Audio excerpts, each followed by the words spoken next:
नमस्कार मंडळी. तर आज हा सकाळचा व्हिडिओ आहे. आज सकाळी थोडं लवकर उठले, अगोदर देवपूजा केली, नंतर चहा घेतली.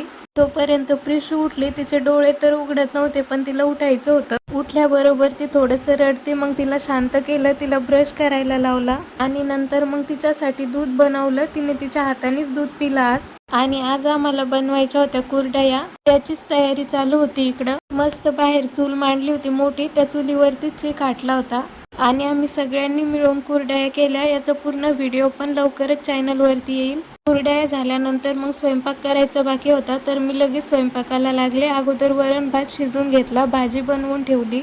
शेंगदाण्याचीच भाजी बनवली होती. आमच्या घरामध्ये सगळ्यांना आवडते ती भाजी. त्यानंतर मग लगेच पोळ्या करून घेतल्या आणि नंतर मग सगळ्यांनी लगेच जेवण करून घेतले. भांडे पण खूप जास्त बाकी होते घासायचे. कुरडयाचे त्याचे खूप भांडे भरले होते. हे सगळं आवरायला खूप उशीर लागला होता मला. असं होतं आज सकाळचं रुटीन.